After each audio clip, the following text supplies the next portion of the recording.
Hey guys, welcome back to the 40 Women series. So I've just been a little bit quiet on the series just because my church community is observing Lent towards Easter at the moment. So I'm trying my best to be part of that.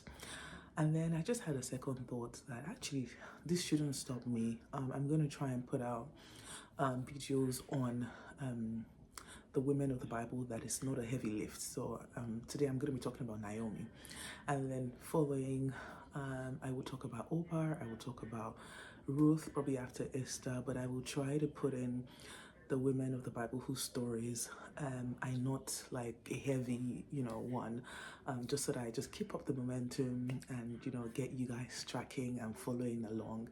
Also, another thing I'd like to do as well, as the Lord leads me, is as I'm clocking 40 next year, by God's grace, I want to also share some of my life lessons, experiences, some of the things I've learned, in my career life, in my marriage, in just life in general, friendships, as a first child, all of those yada yada. So we can keep this interesting. Anywho, so let's talk about Naomi today.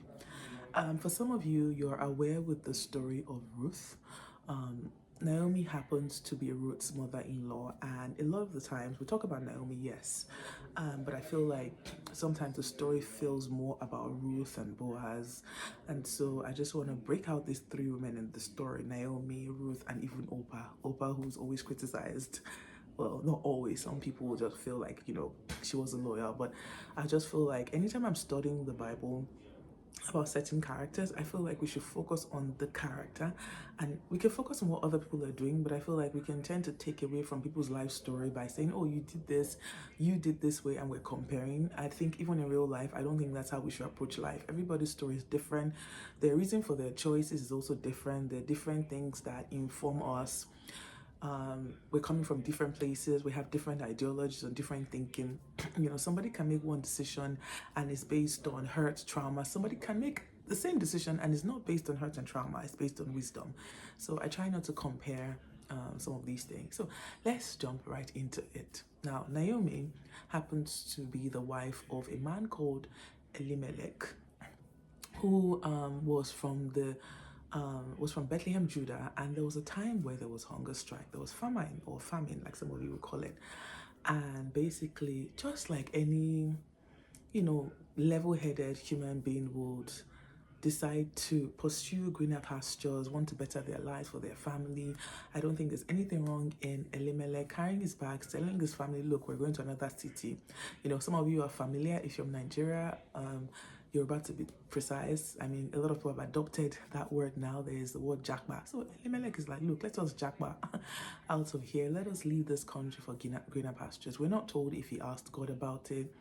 We don't know, what the conversations were. We're just told that this man tells his wife and his family that they're going to move.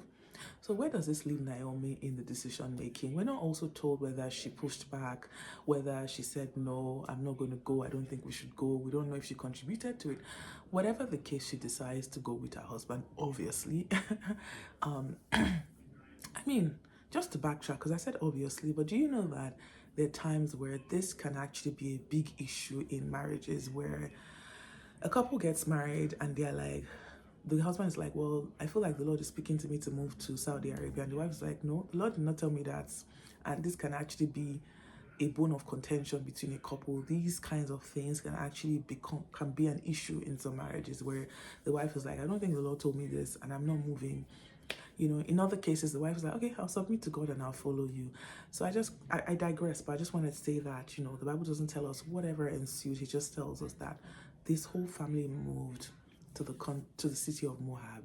And so in this city, we're then told that Naomi loses her husband, so Elimelech dies. The man with the vision and the dream dies. She has her son, Kilion, and Mahlion, I think that's his name, yeah? And these two sons now get married to two women. One was Ruth and one was Oprah. He got married to them in that city. So these were Moab women that they got married to, right? And so they married, and the Bible says that after 10 years, for goodness sake, these two young, well, are they young? I can't remember. These two boys, or these two men, sorry, they're men, sorry, because they're married now. I would like to believe they're men. These two men basically die. Like, what a tragedy. Naomi has now lost her husband, she has lost her two children in the space of 10 years, and she's left with two women that belong to the city of Moab. Tragedy, life, right? Life happens to us. What they expected to be greener pastures was even more sour sap or sour sauce. How do I say it? Because you're moving from a place where you feel like there's hunger, you're moving to a place where you feel like there's supposed to be hope, but then you end up with double tragedy, triple tragedy. And that sometimes can be life. You think you're moving out of a place for, it just shows us that life happens, challenges happens, all kinds of things happen, whether or not you're in a city or another city or whatnot. Adversity comes, right? And so they die, and obviously at this point, Naomi now hears that, wow, things are now better in the land of Bethlehem. And one thing I admire about Naomi as I read this was just the humility to say, I'm going to go back. What? Do you know what it takes for her to just take a humble posture? Because I can't imagine. I don't know again what it was like when they were leaving. People were saying, don't go, stay with us. Don't worry, this is going to pass through. Or they just felt like, well, they have opportunity to move. We don't even know how easy it was for you to move from one city to the other or one country to the other. Like, these days you need your passport, you need permits and whatnot. I don't even know. Maybe they had like privilege for Elimelech to be like, we're going to move. There must have been a reason. Maybe he had citizenship somewhere else as a privileged person. Maybe he had opportunities that some people in that land didn't have that made him, move. But Naomi just basically, decides, I'm going to go back. There's better thing. And I think that's a lesson for us to know that no matter how much you go somewhere or you make decisions in a confident way, it's okay as humans to be able to say, maybe this is not working. I can actually go back to where I'm coming from. We can always go back. Go back not in a bad way. We can always just be like, things are now looking good, or this is not working. Like, we can always change, if you get what I'm trying to say. And so she decides she's going to go back, and the Bible tells us that Oprah, and for those of you that always think Oprah just decided bye bye, c'est la vie, no. The first point of whatever it does say, the first point tells us that actually Oprah and Ruth start to go with her, and she was one that then turned to them and started telling them, why are you following me? I don't have anything for you. I don't have any more children for you to marry. She started to basically say, push them back, like, this is just about me. Let me just go. I don't want to carry you guys along with my bitterness, my bad luck and all of that. So I don't want to go too much into Ruth and Oprah because I'm going to be sharing them as separate videos. But focusing on Naomi, it's just the heart to say I'm going to go back. Is the fact that the odds were stacked against her. But yet, she decided, I'm going to go back to this place. Even though later you find out that as she's going back, she's saying, don't call me this, call me bitter. It just tells you how much she was dealing with on the inside. A woman that, in a sense, had a relationship with God, because how do I know that? You find out that when Ruth said, your God will be my God, my people will be your people, it sounded like Ruth had studied Naomi and seen her like a woman that, she would have learned about who God is from Naomi, her life, and some of the things that she will do. And for such a woman to be in that place and to still call herself bitter, it's relatable. How many times do some of you guys, like, at least it happened to me in my life, where I'm having like a lush relationship with God in certain seasons, it's conspicuous to those that are around me and all of that, but there's just certain things that happen in your life that makes you not question God per se, but just makes you feel lost all of a sudden, feel like you're back to the wilderness, the merry-go-round and all of that. And Naomi's story just reminds us that even children of God, children of God have challenges that throws them off.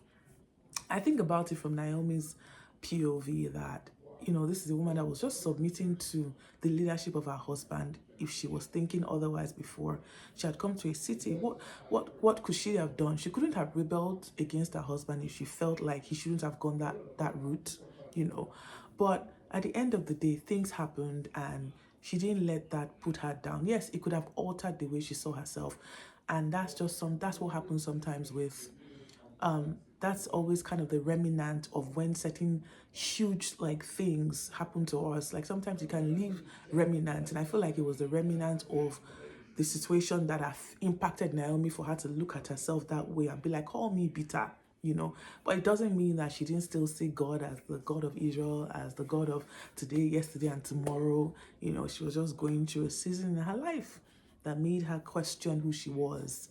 And, you know, thank God for the rest of the story. But what is the general gist of the story of Naomi? Naomi, I believe, is a woman that had a relationship with God, a woman that, you know, submitted to her husband, and it wasn't easy. This is me, my own joins, because like again, I keep referring to the fact that I don't know what the conversation was between her husband, but I'm taking a stand of she would have submitted to her husband, following him. And sometimes in life, you follow leadership, you submit to authority, doesn't always mean that it ends the way that you want. However, regardless of what coin or what side of the equation or whatever doesn't add up, God can still work everything out for your good. And so, my encouragement to us today, as I tell you two lessons that I learned from Naomi, my encouragement to you is that we can still be humble and go back to places that we feel that we left that we shouldn't have.